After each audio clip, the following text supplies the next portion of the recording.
Good morning, and welcome to the Unitarian Universalist Church of Augusta. We are a welcoming congregation to people of all sexual orientations and genders, and we unconditionally welcome any and all of you to our liberal religious community of many theologies but shared values. As we embrace the reproductive justice framework, which espouses the human right to have children, not to have children, to parent the children one has in healthy environments, and to safeguard bodily autonomy and to express one's sexuality safely and freely. Reproductive justice is a term created by women of color in 1994 to center the experience of the most vulnerable and to bridge the gap between reproductive rights and other social justice movements. Many UU churches around the country have designated a special Sunday service for reproductive justice in early 2022, close to the anniversary of the passage of Roe v. Wade and as part of Side with Love's public advocacy. In the ongoing fight for reproductive health, rights, and justice, we join with UU congregations all across the country who are, have been, or will be worshiping in solidarity, support, and reflection. I'm Jezibell Anat, and I'm very honored to be doing this service today with Janaea Filzen and music director David Netchis. Today's worship is brought to you virtually by Lynn Dennison and Stephen Heil. And after the service, there will be some Zoom fellowship time and topic discussion for those who wish to remain. Now I'd like to share a few community highlights this morning. Next week, we welcome guest minister Reverend Neil Jones via Zoom. Because COVID numbers aren't quite at a safe level for us to gather in person, we'll be entirely virtual. This will give our worship tech workers a week off, and they have been working their butts off for the past few years. And hopefully we can return to hybrid worship the following week. I hope you'll sign on to hear some wonderful remarks for Reverend Jones. And this subject is Darwin Day. So it's honoring evolution and Charles Darwin and our humanist side. And please stay tuned as the reopening team will talk us through events and what's happening with COVID throughout the CSRA. Reverend Kim recently shared a youth ministry survey on Realm, email, and Facebook. If you're in grades 6 through 12 or are a parent of someone in that grade range, please take a moment to share your thoughts on youth activities at UUCA. We want to ensure we're doing what we can to serve the spiritual needs of everyone in the community, especially our youth. And now the first slide. Speaking of serving spiritual needs in community, the first meeting of Soul Circles, our new small group ministry program, will be on February 24th from 6 p.m. and continue on the fourth Thursdays of each month through June. That's assuming COVID conditions permit, of course. We will share a sign up for this cool new program that will build our community and deepen our faith. Food will be provided, so please RSVP so we can order enough food for everyone, and in addition to supper, child care will also be provided to make this accessible for everyone. On the next slide, for now we are still looking at holding the auction and talent show on Saturday, February 26th, opening night on Broadway. Well, of course, we'll let you know if that changes. This will be a time to come together and enrich each other's lives, both with donations of services, items, time, or money, as well as highlight talent within our church, and I know we have a lot of it. If you would like to participate in bringing this event to life, please contact Ray Randolph in person or on Realm. We have a good list of donations so far, but can always use more. What skill, services, or wisdom can you offer that can help to support the mission of this beautiful community? And now as a community, let us take a few breaths at whatever pace is comfortable and bring ourselves into this time of worship as we weave our web of connection throughout the internet. The light we kindle this morning is set in the lamp of our history. We inherit this free faith from the brave and gentle, fierce and outspoken hearts and minds that have come before us. Let us be worthy inheritors of this faith, and through our good works, we pass it boldly to a new generation. And these words were by Odette Fulbright Folsom.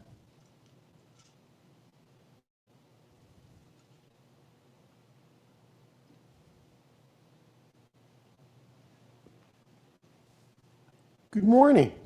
Our opening hymn is hymn number 1008. If you have a hymnal at home, it's found in your teal book, 1008, When Our Heart is in a Holy Place.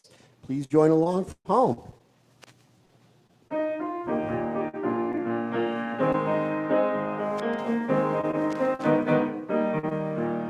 When our heart is in a holy place, when our heart is in a holy place, we are blessed with love and amazing grace. When our heart is in a holy place, when we trust the wisdom of each of us, every color, every creed and kind, and we see our faces in each other's eyes, then our heart is in a holy place. When our heart is in a holy place, when our heart is in a holy place, we are blessed with love and amazing grace. When our heart is in a holy place, when we tell our stories from deep inside, and we listen with our loving mind, and we hear our voices with each other's words, then our heart is in a holy place. When our heart is in a holy place, when our heart is in a holy place, we are blessed with love and amazing grace. When our heart is in a holy place, when we share the silence of sacred space, and the God of our heart stirs within, and we feel the power of each other's faith, then our heart is in a holy place. When our heart is in a holy place, when our heart is in a holy place, we are blessed with love and amazing grace. When our heart is in a holy place.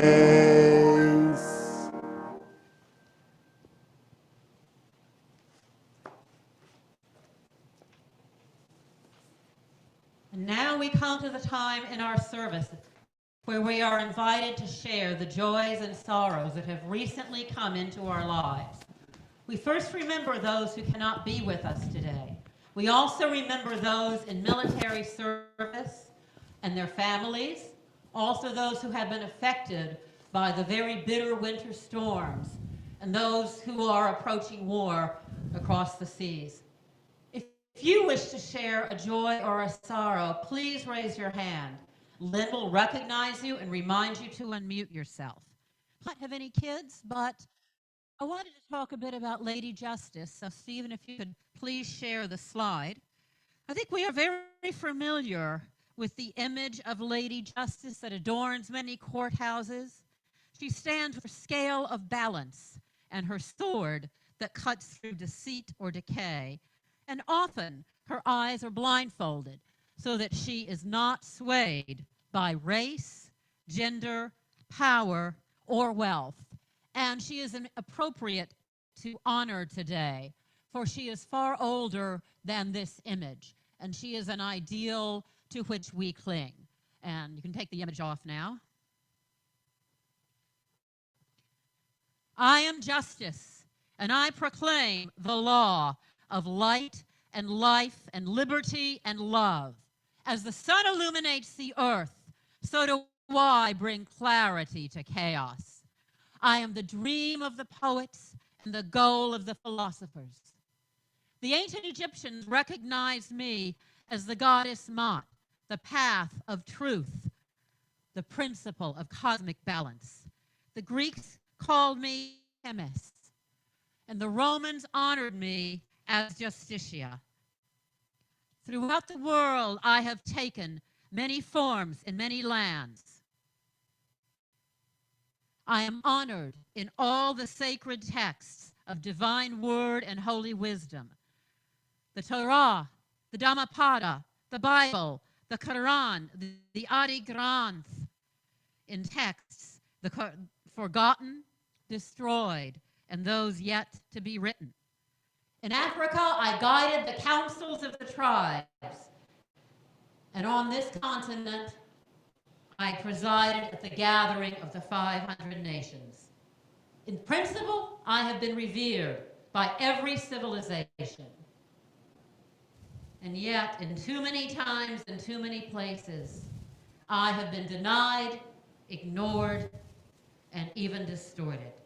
Hierarchy of color and class and creed have set peoples against each other. In every empire, the might of the few has kept the misery in multitude.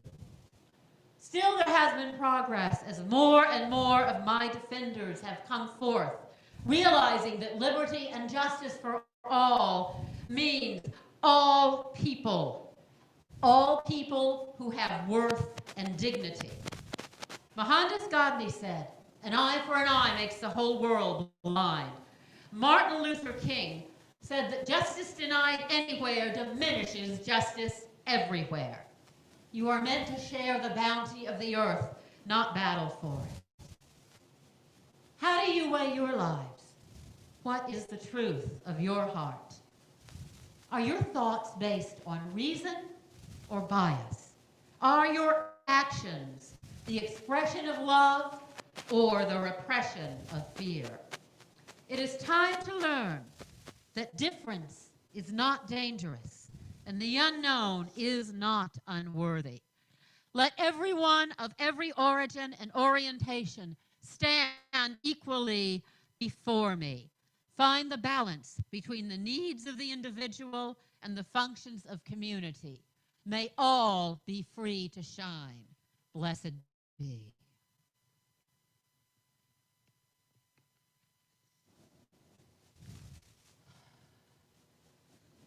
And let's take a few breaths now. Bring ourselves fully here. Let ourselves be centered as we are seated or standing or lying down or wherever you are. One of the difficulties of reproductive justice work is that there is so much shame and stigma in our culture around our bodies, particularly our genitals. That was not always the case. Here is a description from an ancient Sumerian hymn of the young goddess Inanna. This is a passage translated by Diane Wolkstein, describing Inanna when she goes outside as a young woman. When she leaned against the apple tree, her vulva was wondrous to behold. Rejoicing at her wondrous vulva, the young woman Inanna applauded herself. How different would it be if everyone could feel so positive and comfortable about their sexuality and gender identity? This is a message I would have loved to have heard as a young girl, instead of being raised with private parts and dirty, and we don't talk about that. So let us counteract some of this shame and denigration. Let us take a moment to bless and honor our entire bodies. Blessed be our heads, our brains, that allow us to think and reason and make choices. Blessed be our throats, our voices, that speak and sing and communicate. Blessed be our lungs that allow us to breathe, and blessed be our heart, circulate our blood. And blessed be all our organs of digestion and metabolism and elimination that allow us to function. Blessed be our hands that hold, our arms that embrace, our legs that move, our feet that ground us. And blessed be our wondrous vulvas, our wondrous vaginas, our wondrous penises, our wondrous testicles, and all our wondrous genitalia that allow us to experience sexual intimacy and ecstasy and give us the ability to reproduce. We so choose. Let us take a moment of silence to rejoice in our bodies.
We love our bodies. Love our bodies. We make our choices. We make our choices. We trust our wisdom. We trust our wisdom. We raise our voices. We raise our voices. We love our bodies. We love our bodies. We make our choices. We make our choices. We trust our wisdom. We trust our wisdom. We raise our voices. We raise our voices. We love our bodies. We love our bodies. We make our choices. We make our choices. We trust our wisdom. We trust our wisdom. We raise our voices. We raise our voices. We raise our voices. Raise our voices.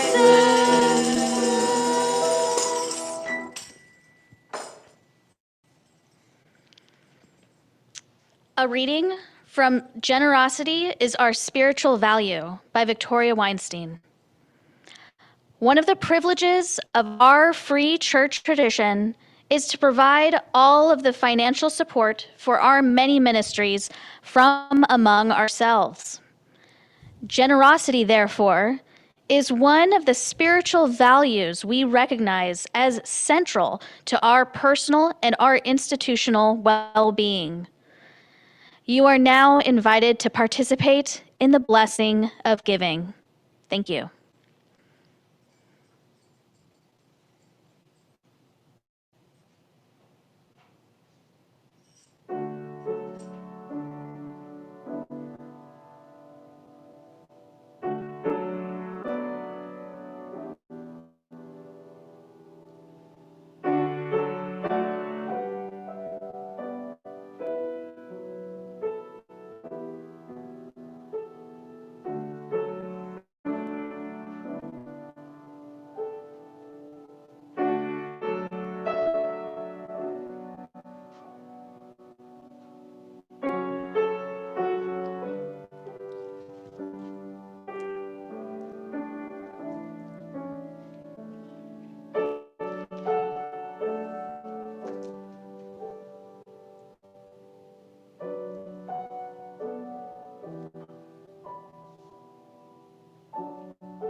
Thank you for your gifts that support our community.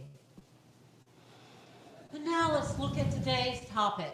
I actually attended a webinar on this subject and got a great deal of insight as to what churches are doing and what we can do to take further steps. Roe v. Wade was passed on January 22nd, 1973. For myself, I knew I never wanted to be a mother, and I was always glad that if something happened, that I would have this option of a safe abortion if I ever needed it. Not that I ever wanted it, nobody ever wants to have an abortion, but sometimes there are circumstances where carrying a pregnancy is not possible. And this is where I always thought we would have options. I never thought that anyone would want to take this away because it just seems so obvious. And I can remember the first people who spoke against abortion at least advocated birth control and education, so there would be no need for it. And yes, we definitely support that. It is a last resort. But we know sometimes birth control fails. And speaking for myself, sometimes I made some dumb choices and just was lucky that I didn't need one. And I find that we are now at a crisis. Augusta's own Planned Parenthood clinic closed in 2016. So the closest Planned Parenthood now would be in Columbia, or if you needed a Georgia office, Savannah. We know the situation in Texas, and Roe v. Wade is very much in danger of being overturned. And the people who want to overturn it are using this term pro-life for themselves. They are accusing us of killing babies, and they have all this rhetoric about how we want to destroy babies and destroy the family. And it can sound very, very compelling, and they have brainwashed people. I have spoken to people that grew up with that kind of message, and they genuinely thought that the people who are in favor of choice were out to murder babies. And it took them a long time to realize that, no, abortion is health care. My husband, Joe, that many of you know, back in our New York days, he actually used to do clinic defense. And he likes the term anti-choicers for these people because we know that they are not pro-life.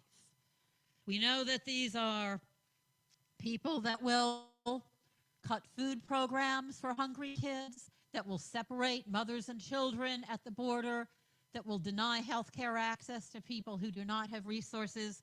We are not in a pro-life society. And many of us who favor choice have made the mistake in engaging in arguments about the viability of the fetus.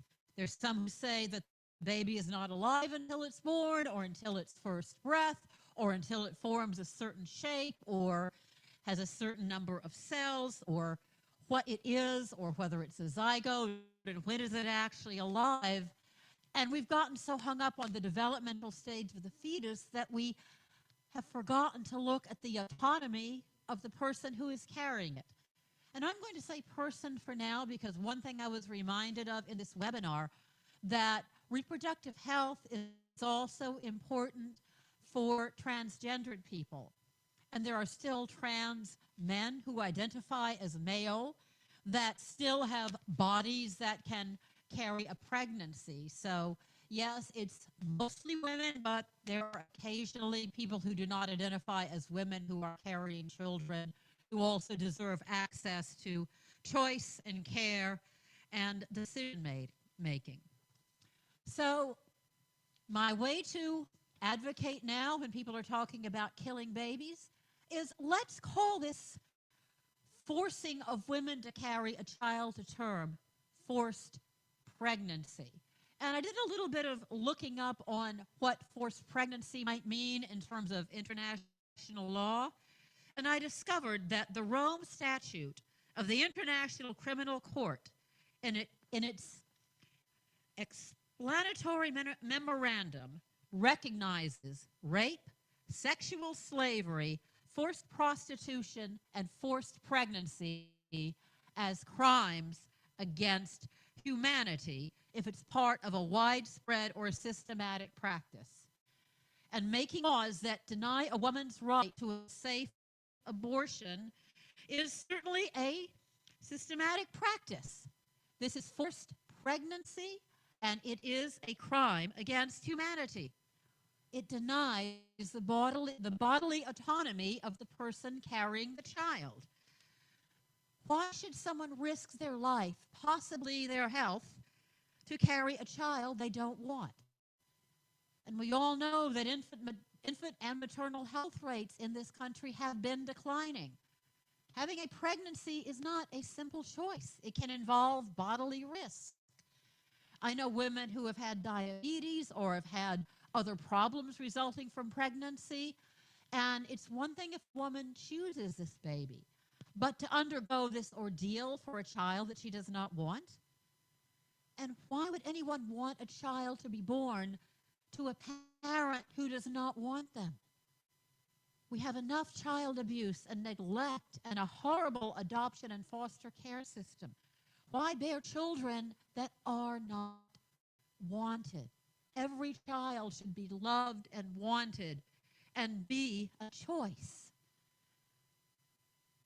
And that is what reproductive justice encompasses, the right to choose. One thing pointed out is that sometimes you use our zeal to promote choice. It may be easier for us to encourage a woman to get a safe abortion than to find resources if she does want to continue her pregnancy. And yes, there are cases when victims of rape or sexual abuse decide they want to have the child. Again, it is their choice, and that is reproductive justice is finding a framework for them to have their choices, to raise their children, to have a living wage, have access to health care and quality food and education and all the resources that this rich country can provide. All our children should have this access. And we acknowledge that people of color and people who identify as transgender or gender nonconforming have had significantly higher levels of reproductive oppression. It's been worldwide, as in the Sami people that were mentioned earlier, and we know of cases among indigenous peoples and people of color that forced sterilizations have occurred. That is also very much against our goal of reproductive justice. And it is about bodily autonomy, and that is sacred in this country. We all know that giving blood saves lives. We know that there are people dying in hospitals for lack of blood. Yet giving blood is an option. And yes, it is needed. I will say, if you are healthy and capable of giving blood, please do so because it is needed. But no one can force you to do that. No one can force you to donate an organ. Once you're dead, if you do not give permission for your organs to be used for transplants, they cannot be taken from you, even when you are dead and have no use for them. So we are looking at the importance of bodily autonomy. And that has not always been the case for women in particular who have suffered a high proportion of sexual abuse and mistreatment. And the female body in particular has all been shamed and denied. Bodily autonomy, embracing and rejoicing in our wondrous bodies, clearing the stigma of sexuality. And there are some very, very punitive styles of religion that feel like, well, if a woman was having sex with these guys and she gets pregnant, that's her fault, and then she should be punished by having a baby. What kind of logic is that? Is a baby a punishment? Having a baby is a choice, and for those who want to, it can be beautiful. And even my own mother, I remember having this conversation with her a few years ago. She was alive, and she said, well, a woman may not think she wants a baby, but once she has it, she's going to be so happy to have that sweet little baby that it won't matter. That's not true. It does matter. And I know women who did not want to be children who are trying to be decent moms anyway. And it's no wonder that someone who didn't want to have a child might not be that great a mother because it was not her choice. She doesn't want it and doesn't know how to do it. And we do not have enough support even for the mothers who want to have their children. We do not have family leave where a woman or a parent can take the time to stay home and parent a newborn or get support for all the difficulties of raising a child and dealing with postpartum depression, and each child is different. Some are born in optimal health. Some have other conditions or special needs that need more support and that strain the resources of working families in this economy where the minimum wage has not been raised in over 20 years. So we have a lot to do within this framework of reproductive justice and health. So what can we do as a church? Many of us on October 1st last year participated in Augusta's March for Reproductive Freedom. And our own Reverend Nick was a speaker, and we were very happy to see him take a stand as a white, cis, privileged male advocating justice for reproductive rights. We as a church have a significant impact to make because there are many people that feel like churches are against choice and want to force women to have pregnancies. And many women have been banished from their churches or denied spiritual comfort. We can open the doors and say that we, as spiritual people, welcome you, whatever your choice about reproductive freedom. And as we know, the situation in Texas is particularly dire. And there is an alliance among churches in Texas now called the Reproductive Freedom Congregations, which works to eliminate the stigma about reproductive choices. As you may have guessed, most of these churches are UU, but there are some Presbyterians and a few other churches. And working in partnership with spiritual community to provide support. And some of these churches are even helping women travel from Texas to states where they can get an abortion and bring them back safely. And yes, under Texas law, that is illegal. And we have to look at what do we do to handle laws that are not just? And what would we do if Roe v. Wade is entirely banned? Meanwhile, we can speak up, offer comfort, and show that many of us are privileged. And privileged people speaking up can make even more of an impact. That is part of what we need to do. And I know this is work that we will continue to do among our social justice groups and our women's groups to continue to advocate against forced pregnancies.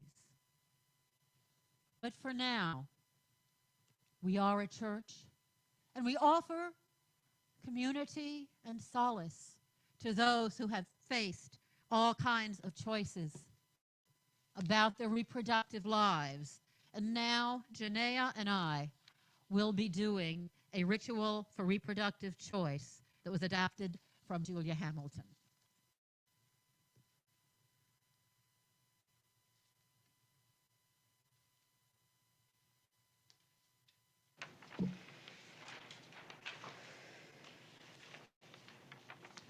Now we will hold space for our stories.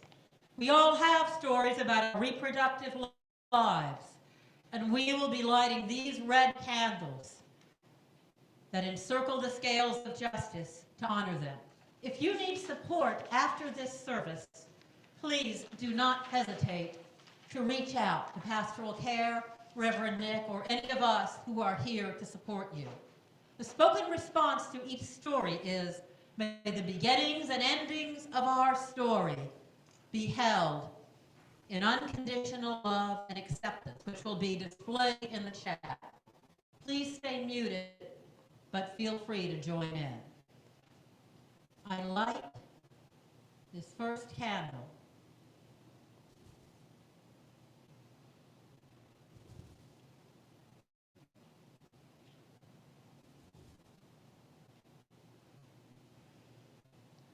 For those whose story includes the choice to end a pregnancy.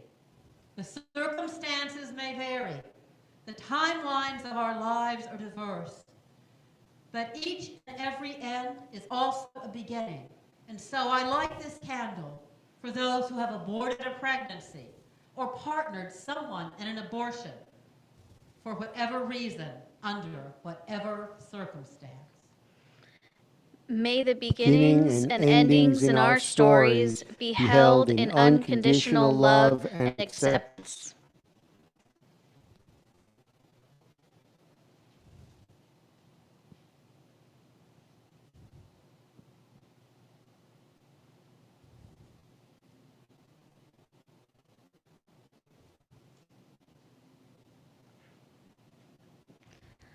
I light the second candle for those whose story includes the unwanted loss of a pregnancy or a struggle with fertility. The circumstances vary, the timelines of our lives are diverse, but the pain of infertility, miscarriage, and stillbirth are too often held in silence. And so I light this candle for all who have traveled this path of loss, for whatever reason, under whatever circumstance. May the beginning and endings in our stories be held in unconditional love and acceptance. I light the third candle for those whose story includes the choice to give birth. The circumstances vary.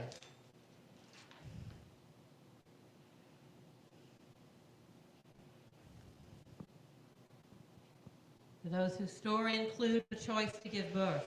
The circumstances vary. The timelines of our lives are diverse. But the choice to bring a new life into the world is a powerful one. And so I light this candle for all who have given birth or partnered in the birth of a child, or those who have adopted a child birthed by someone else, for whatever reason, under whatever circumstances. May the beginnings and endings in our stories be held in unconditional love and acceptance.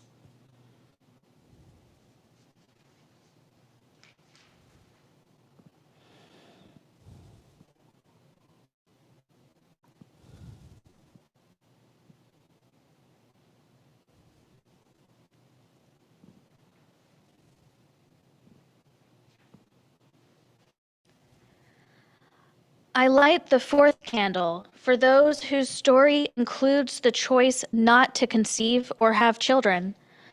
The circumstances vary, the timelines of our lives are diverse, but the freedom to chart the course of our own reproductive life is sacred. I light this candle for all who have made the decision not to conceive or bear children, for whatever reason, under whatever circumstance. May the beginning and endings in our stories be held in unconditional love and acceptance.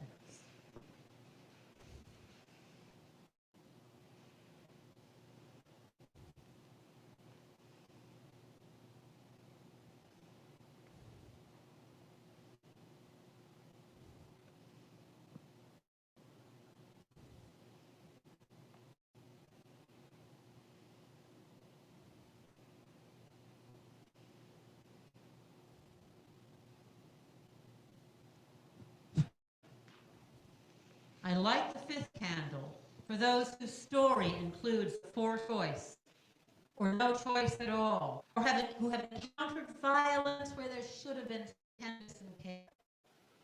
The circumstances vary.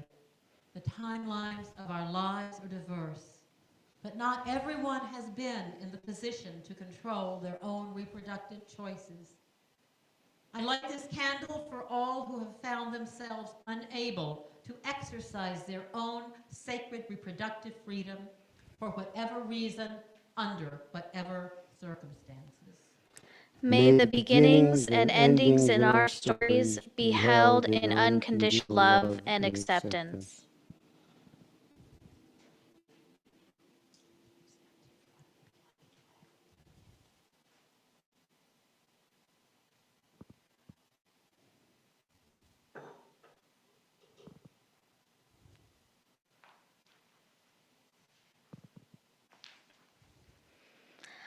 I light the sixth and final candle for those whose reproductive story is still being written. The circumstances vary, the timelines of our lives are diverse, but the future unfolds in surprising and unexpected ways that can be both beautiful and heartbreaking. And so I light this candle for all who are at the threshold, who have agency and choices still to make about their reproductive lives, for whatever reason, under whatever circumstance. May the beginnings and Ending endings in our stories be held in unconditional love and acceptance. May the flames of these candles and the many stories they represent remind us of the fire of commitment we carry inside to ensure that all people have freedom and agency over their reproductive choices, and that reproductive justice is upheld as a fundamental right for this and future generations.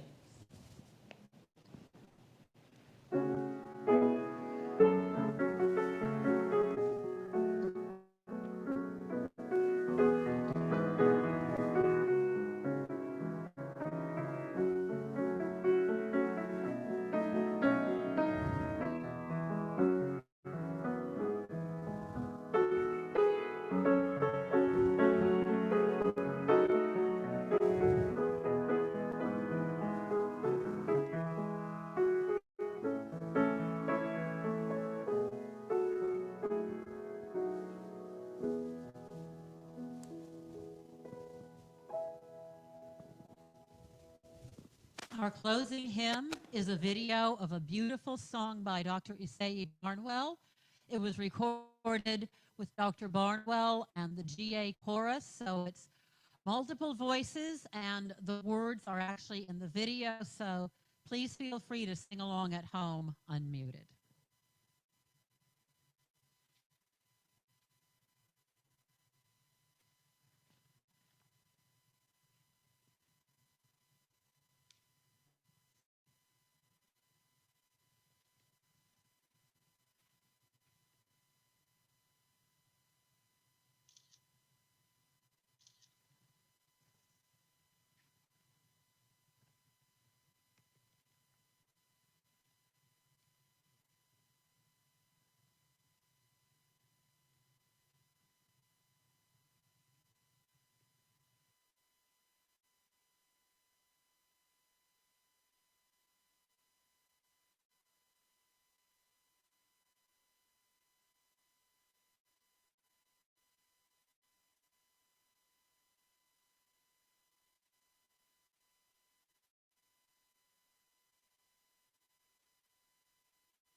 For each child that's born, a morning star rises and sings to the universe who we are. For each child that's born, a morning star rises and sings to the universe who we are. Oh, for each child that's born, a morning star rises and sings to the universe who we are. Oh, for each child that's born, a morning star rises and sings to the universe who we are.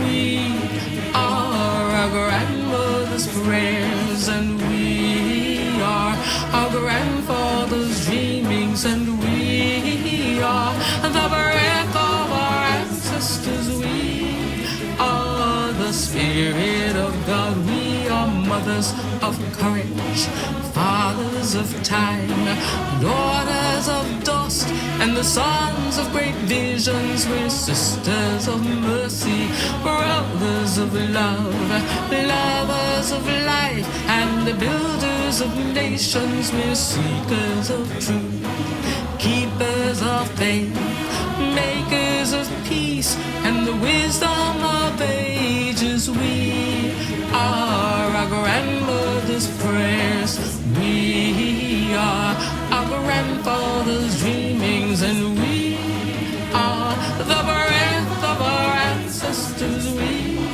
are the Spirit of God. We are mothers of courage, fathers of time, daughters of dust, and the sons of great visions. We're sisters of mercy, brothers of love, lovers of life, and the builders of nations. We're seekers of truth and keepers of faith.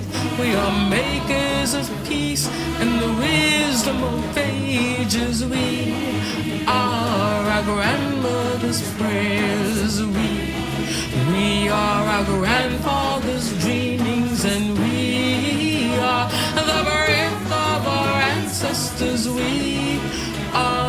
the Spirit of God. We are our grandmother's prayers, and we are our grandfather's dreamings. We are the breath of our ancestors. We are the Spirit of God. For each child that's born, a morning star rises and sings to the universe who we are. For each child that's born, a morning star rises and sings to the universe who we are. We are one.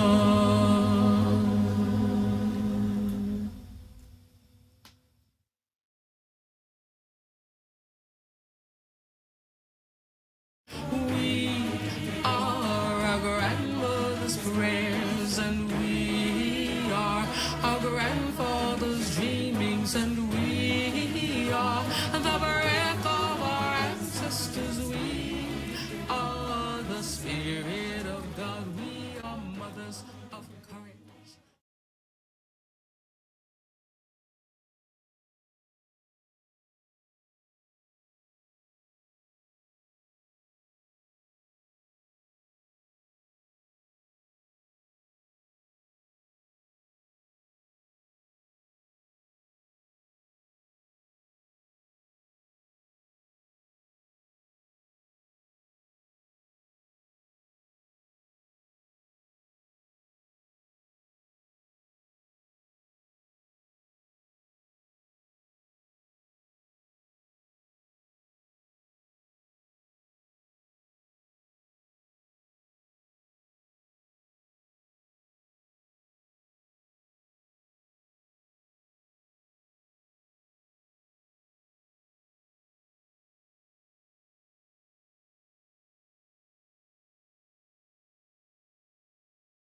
Who is not defined by marriage or motherhood. She's often called on to fight for body autonomy, abortion rights, and reproductive justice. And now, a prayer for reproductive rights. Mother Lilith, we honor your strength, first femininity on earth, independent, outspoken, unwilling to bow to the patriarchy, unwilling to accept anything less than absolute personal power. Mother Eve, we honor your strength, first partner on earth, caregiver, wise, unwilling to remain in ignorance, unwilling to accept anything less than absolute cooperation. When we march in the streets, Lilith, you lead our chants. You set fire to our hearts and lingerie, demanding autonomy, demanding to be heard. When we organize and inform, Eve, you convey our truths. You encourage compassion and nurture solidarity, embracing justice, embracing community. Lilith, you teach us to be singular in our own glory. Eve, you teach us to be part of a global family. First mothers, attend us in our efforts toward reproductive rights, that our children might be born out of loving intention, not hateful coercion. May it be so. Blessed be, and amen.